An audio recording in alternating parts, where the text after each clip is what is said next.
గ్రంథం నుంచి ఒక మాటను మీకు జ్ఞాపకం చేయాలని నేను ఆశపడుతున్నాను. కీర్తన గ్రంథము 128వ అధ్యాయము 4వ వచనాన్ని ఒకవేళ మనం గమనించగలిగితే, యెహోవా యందు భయభక్తులు గలవాడు ఇలాగూ ఆశీర్వదించబడును. సియోనులో నుండి యెహోవా నిన్ను ఆశీర్వదించును. నీ జీవితకాలం అంతయు యెరూషలేమునకు క్షేమం కలుగుట నువ్వు చూచెదవు. నీ పిల్లల పిల్లలను నువ్వు చూచెదవు. ఇశ్రాయేలు మీద సమాధానము కలుగునుగాక. మరి ఎవరు దీవించబడతారు, ఎవరిని దేవుడు ఆశీర్వదిస్తాడని మరి ఒకసారి మనం ఆలోచిస్తే బైబిల్ సెలవిస్తుంది, సియోనులో నుండి యెహోవా నిన్ను ఆశీర్వదించును. నీ జీవితకాలం అంతా యెరూషలేము క్షేమం కలుగుట నువ్వు చూచెదవు. అయితే యెహోవా యందు భయభక్తులు కలవాళ్ళు ఇలాగూ ఆశీర్వదించబడతారు. బైబిల్ సెలవిస్తుంది, యెహోవా యందు భయభక్తులు కలిగి ఉంటే జ్ఞానమునకు మూలమని బైబిల్ సెలవిస్తుంది.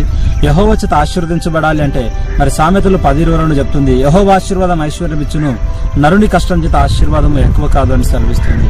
ఈ లోకంలో ప్రతి ఒక్కరూ దీవించబడాలి, ఆశీర్వదించబడాలి, అనేకులకు ఆశీర్వాదకరంగా ఉండాలని మరి ప్రతి ఒక్క వ్యక్తి కోరుకుంటారు. మరి ఎవరు ఆశీర్వదించబడతారు అంటే బైబిల్ సెలవిస్తుంది, యెహోవా యందు భయభక్తులు కలిగిన వారు.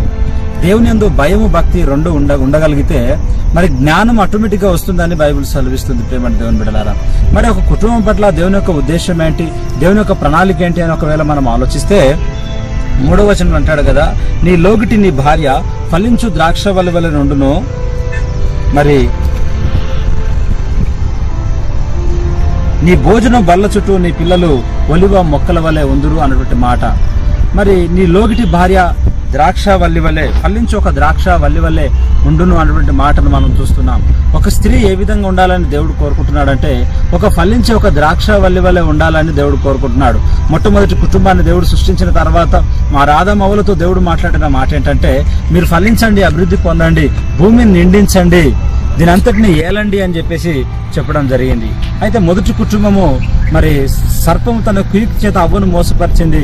మొదటి స్త్రీ ఏమైందంటే మరి వివేకాన్ని జ్ఞానాన్ని కోల్పోయి, దేవుని ఆత్మను కోల్పోయి మరి మరణానికి, మరి నాశనానికి, నరకానికి, అగ్నిగుండానికి మరి వారసులుగా వాళ్ళు బ్రతికినట్టుగా మనం చూస్తున్నాం. ఏదైనా తోటలో నుంచి వెలువేయబడ్డట్టుగా మనం చూస్తున్నాం. ప్రేమైన దేవుని బిడ్డలారా, మరి ఒక స్త్రీ ఫలించాలి, ఒక స్త్రీ కుటుంబానికి దీవెనకరంగా ఉండాలి అంటే వాక్యం సెలవిస్తుంది, నువ్వు దేవుని యందు భయభక్తులు కలిగి ఉంటే నీ భార్య ఏ విధంగా ఉంటుందంటే నీ లోగట ఫలించేటువంటి ఒక ద్రాక్షవల్లి వలె ఉంటుంది అని. ఈ ద్రాక్షవల్లి దేన్ని తెలియజేస్తుందంటే ఇది క్రీస్తుని తెలియజేస్తుంది. ప్రేమ దేవుని బిడ్డలారా, మరి నేను నిజమైన ద్రాక్షవల్లిని, నా తండ్రి వ్యవసాయకుడు, మీరు నాలో తీగ ద్రాక్షవల్లితో ఉంటే గాని తనంతట తాను ఎలాగూ ఫలించదో, మీరు నాతో ఉంటే గాని మీరు ఫలించరు అన్నటువంటి మరి వాక్యమును మరి లేఖన భాగాలు మనకు తెలియజేస్తూ ఉన్నాయి. ఈ సాయంకాల వేళ నా దేవుడు నీతో మాట్లాడుతున్న మాట, ఒక కుటుంబంలో ఒక భార్యగా నీవు ఉన్నావేమో, మరి నువ్వు ఫలించాలని, నువ్వు అభివృద్ధి చెందాలని, అనేకులకు నువ్వు దీవెనకరంగా ఉండాలని మరి దేవుడు కోరుకుంటున్నాడు. నువ్వు ఫలించాలి, అభివృద్ధి చెందాలంటే నువ్వు దేవుని యందు భయభక్తులు కలిగి ఉండాలని బైబిల్ సెలవిస్తుంది. మరి సామెతల గ్రంథం 14వ అధ్యాయం ఒకవేళ మొదటి వచనాన్ని మనం ఒకవేళ గమనించగలిగితే అక్కడ ఒక మాటను మనం చూస్తాం, జ్ఞానవంతురాలు తన ఇల్లు కట్టును, మూఢురాలు తన చేతులతో తన ఇల్లును ఊడబెరుకున్నటువంటి మాట. మరి జ్ఞానం ఏ విధంగా వస్తుందంటే యెహోవా యందు భయభక్తులు కలిగి ఉంటే జ్ఞానమునకు మూలము. మరి స్త్రీ అనేది ఏ విధంగా ఉండాలి అంటే ఒక ఫలించే కొమ్మగా ఉండాలని, ఒక నిజమైన ద్రాక్షవల్లి వలె ఉండాలని, మరి భూమిని విస్తరింపజేసేదిగా ఉండాలని, తన గృహాన్ని కట్టుకునేదిగా ఉండాలని బైబిల్ సెలవిస్తుంది. ఎప్పుడైతే దేవుని యందు భయభక్తులు మరి ఒక స్త్రీ కోల్పోతుందో అప్పుడు తన ఇల్లు మరి ఊడబెరికినదిగా, మరి నెనరగల స్త్రీ ఘనత నొందును అన్నటువంటి మాట మనం చూస్తాం. జ్ఞానం లేని స్త్రీ అట పంది ముక్కనటువంటి బంగారు కమ్మి వంటిది అని లేఖనం సెలవిస్తూ ఉంది. ఈ రోజు నా దేవుడు నీతో మాట్లాడుతున్న మాట ఏంటంటే, మరి పురుషుడిగా ఒక భర్తతో మాట్లాడుతున్న మాట, నీ భార్య మరి నీ కౌగిలిలో ఒక ఫలించే ఒక ద్రాక్షవల్లి వల్ల ఉండాలి, నీ పిల్లలు ఒలివ మొక్కల వల్ల ఎదగాలి అని దేవుడు ఆశిస్తున్నాడు. ఆ విధంగా ఎదగపోవడానికి గల కారణం ఏంటంటే భార్య భర్తకు లోబడకపోవడము, భర్త భార్యకు లోబడకపోవడము. వాస్తవానికి బైబిల్ ఏం చెప్తుందంటే భార్య భర్తను ప్రేమించాలి, భర్త భార్యను ప్రేమించాలి, ఇద్దరు పిల్లలను ప్రేమించాలి, పిల్లలు తల్లిదండ్రులను ప్రేమించాలి. ఆ కుటుంబంలో ఏముండాలి అంటే ప్రేమ ఉండాలి. ఆ ప్రేమనే నా నజరుడైన యేసయ్య. దేవునికున్న పేరు ఏంటంటే ఆయన ప్రేమ స్వరూపి. ప్రేమ దేవుని బిడ్డలారా, ఈ రోజు నీ కుటుంబాన్ని దీవించాలని, ఆశీర్వదించాలని నా ప్రభు నీతో మాట్లాడుతున్నాడు. ఏ విధంగా అయితే నీ జీవితంలో నెమ్మది లేకుండా, శాంతి లేకుండా, సమాధానం లేకుండా, సఖ్యత లేకుండా, ఆశీర్వాదం లేకుండా ఒకవేళ జీవిస్తున్నావేమో, అయితే ఈ రోజు నా ప్రభు అంటున్నాడు, నువ్వు దేవుని యందు భయభక్తులు కలిగి ఉంటే, బైబిల్ అంటుంది యెహోవా చేత ఆశీర్వదించబడిన వాళ్ళు ఈ రీతిగా ఉంటారు. యెహోవా యందు భయభక్తులు కలిగి ఉంటే జ్ఞానమునకు మూలము అని బైబిల్ సెలవిస్తుంది. నువ్వు యెహోవా యందు భయభక్తులు కలిగి ఉన్నట్లయితే సియోనులో నుండి ఆయన నిన్ను ఆశీర్వదించును.